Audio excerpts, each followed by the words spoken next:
Les académiciens de l'Ansalbe rendent hommage au professeur Paulin Ontonji, décédé le 2 février dernier, figure emblématique de la philosophie sur le continent. Il avait un éthos social très élevé, libre penseur, amoureux de la sagesse. Paulin Ontonji a également fait une carrière politique. Il fut ministre de l'Éducation dans le gouvernement de transition du début des années 90, puis ministre de la Culture et de la Communication avant de reprendre l'enseignement en 1994.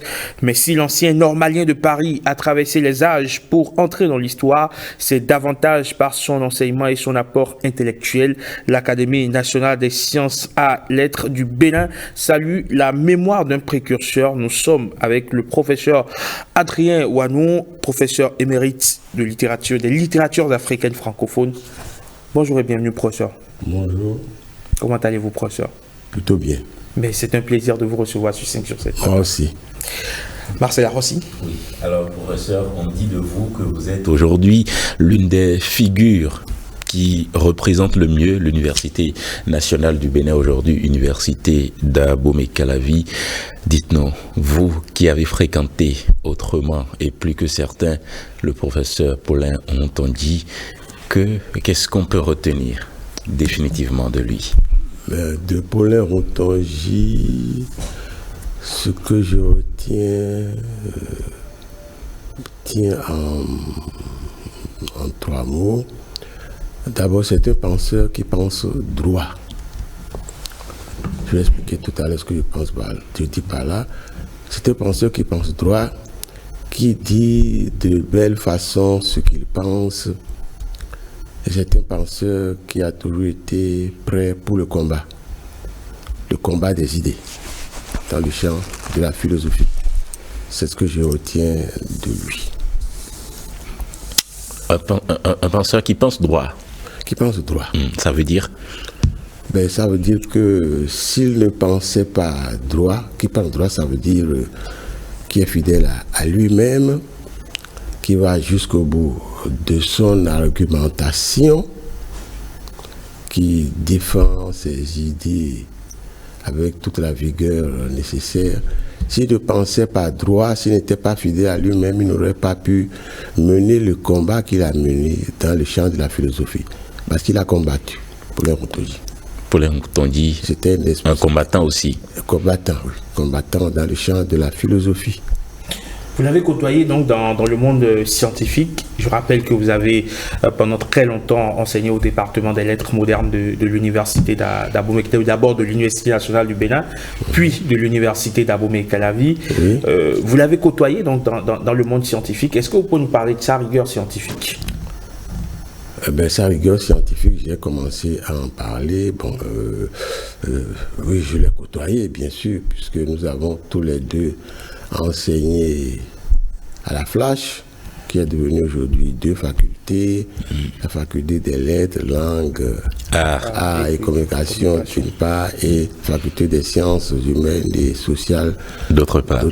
Mais c'était la faculté des lettres, arts et sciences humaines, c'était dans la Flash où nous avons enseigné ensemble pendant longtemps. Moi, j'ai été doyen de la faculté de 80. Vous aviez en charge. J'ai eu à le gérer.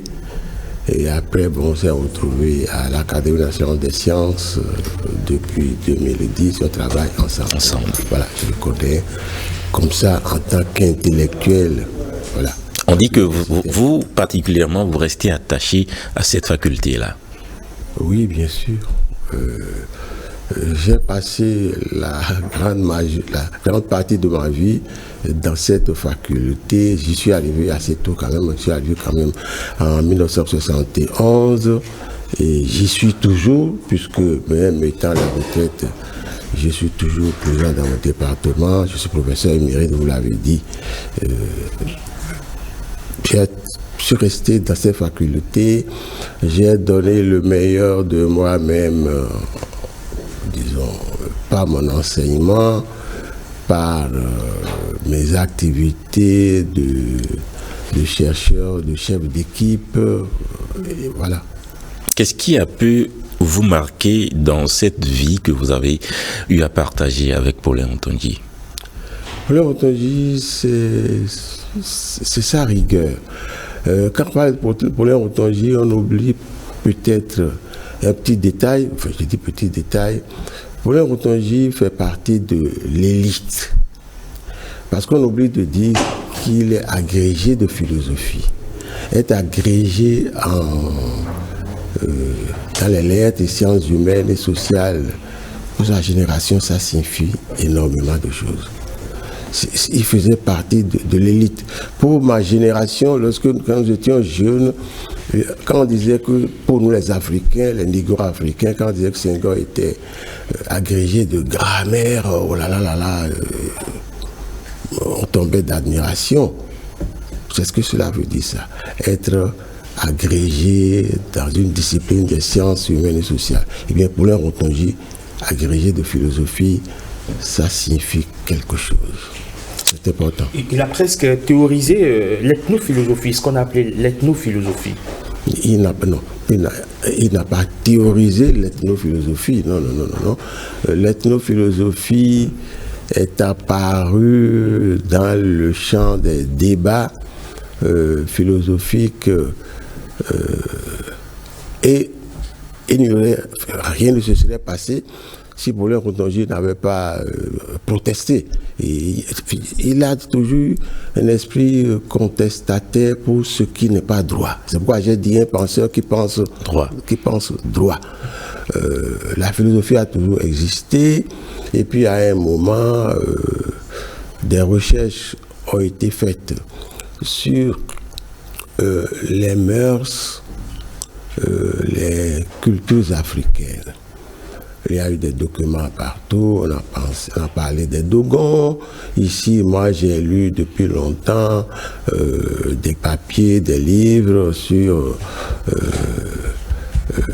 disons, telle chose chez les fonds du Dahomey, la conception de Dieu chez les Sud-Dahoméens, et ainsi de suite. Oui, tout ça fait partie de la culture, de notre culture.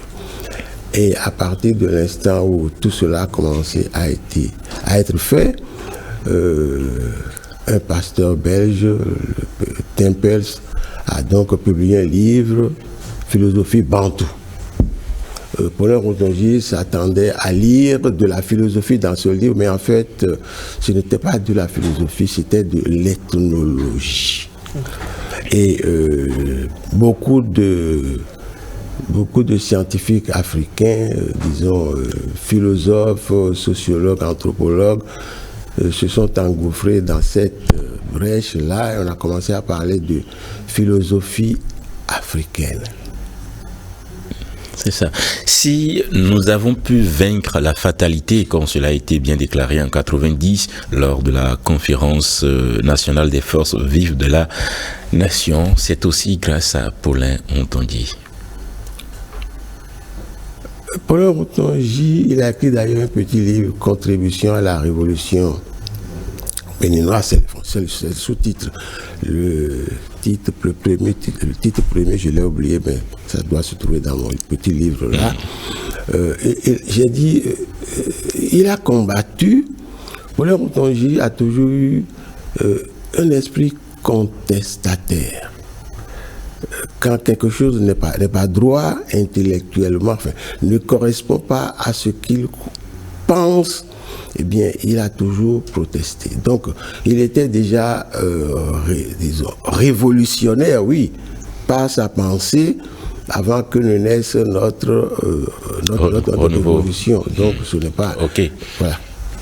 Ce n'est pas étonnant donc qu'il ait pu apporter... Mais est-ce que vous avez souvenance du rôle majeur qu'il a pu jouer lors de cette conférence? Je n'ai pas de précision là-dessus, mais je sais qu'il a publié un petit livre, j'oublie le titre, le premier titre, il a été, mais le sous-titre, je l'avais oublié, c'est Contribution à la révolution béninoise.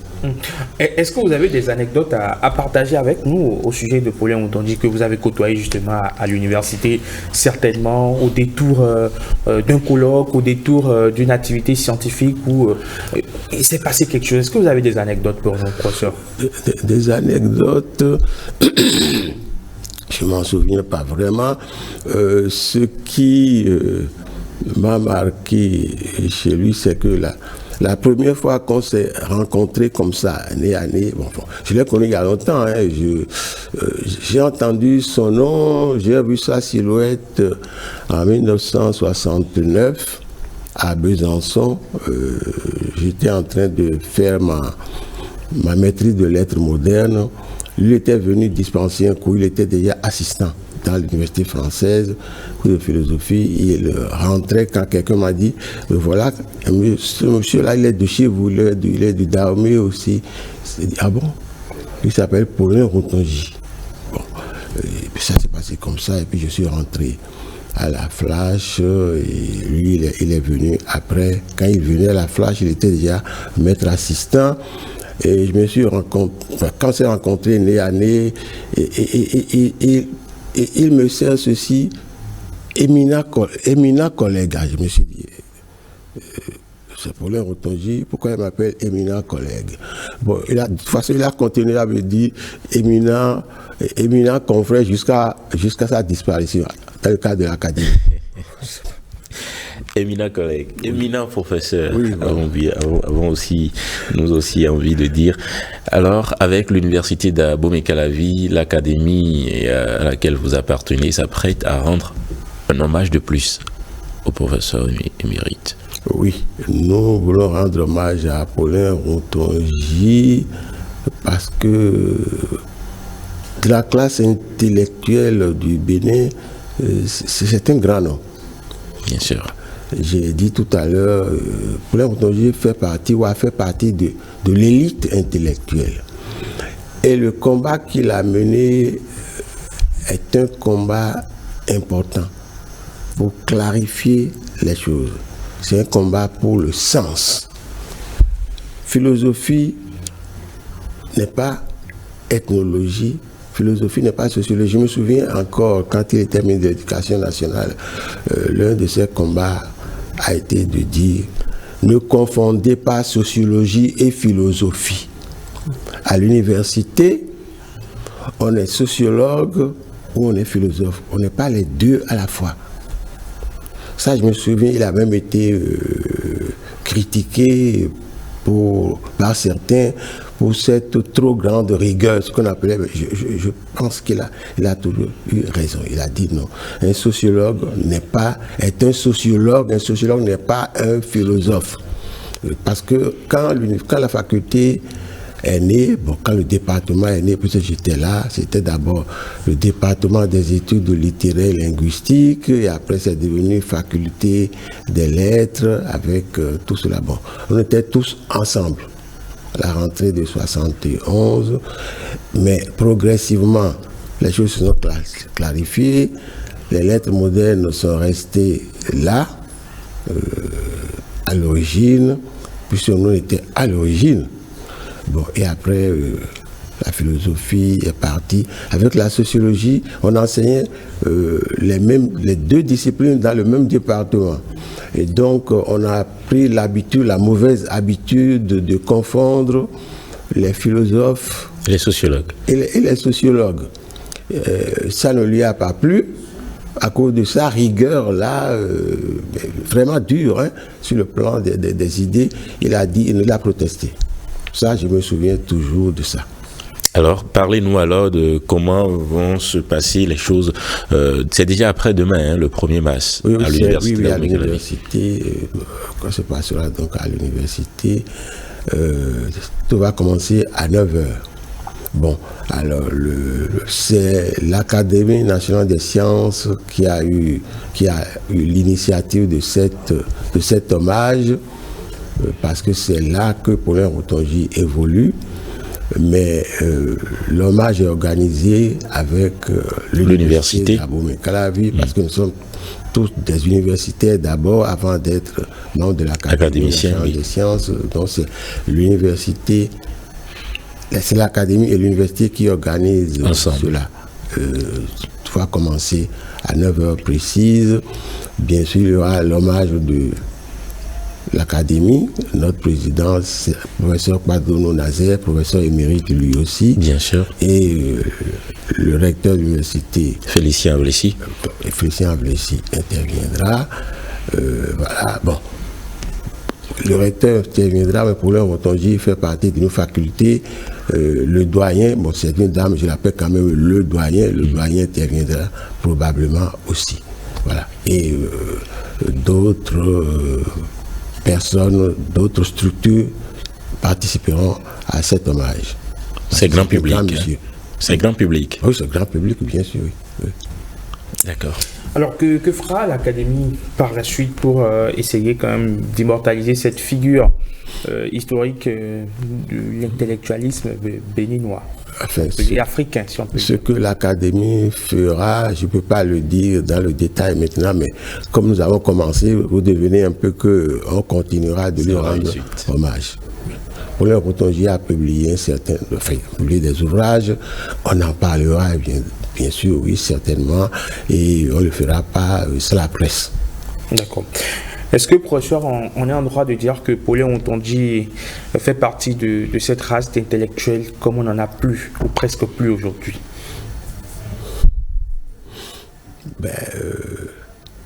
J'ai dit tout à l'heure, sans que vous m'ayez posé la question, qu'il a fait partie de l'élite. Donc, il est déjà à part. Donc, il fait partie effectivement d'une certaine race. Bon, il fait partie de l'élite, j'ai dit, il a fait sa carrière de philosophe en combattant. Tout le monde n'a pas eu à affronter, disons, l'adversité dans sa carrière. Mais lui, bon, disons, il a cherché, hein, de toute façon. Bon, il aurait pu laisser faire quand tout le monde déraillait, parce que les gens déraillaient. On confondait philosophie et sociologie et ethnologie. Ethnologie d'abord, oui. Ethnologie, quand on fait philosophie et ethnologie, il a dit non. Ça, c'était de l'ethnologie, ce n'est pas de la philosophie. Et la philosophie, bon, c'est simple, il l'a défini. La philosophie, c'est une... Disons, faire de la philosophie, c'est mener une réflexion personnelle sur la condition humaine. Bon. Et il y a une philosophie française, parce qu'il y a eu des philosophes français, c'est ça, c'est l'origine.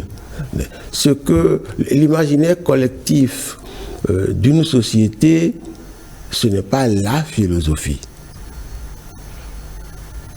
Il ne faut pas confondre culture et philosophie. La philosophie, c'est la réflexion. Et c'est des individus donnés qui mènent cette réflexion-là, qui ne sont pas toujours d'accord entre eux. C'est la différence. Un philosophe est un scientifique.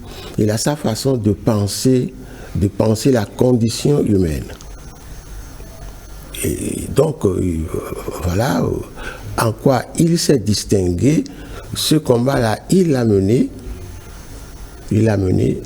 jusqu'au bout. Donc, c'est pas une carrière d'enseignant ordinaire, voilà. Alors, professeur, merci. Avez-vous un mot à ajouter? Mon mot va être de dire simplement que Paulin Otonji mérite bien l'hommage que nous sommes en train de lui rendre par sa contribution à l'évolution des idées, par sa participation au combat pour les idées. C'est le combat des idées qui fait avancer une société. Une société, c'est jamais une pensée unique. La pensée unique ne conduit pas loin.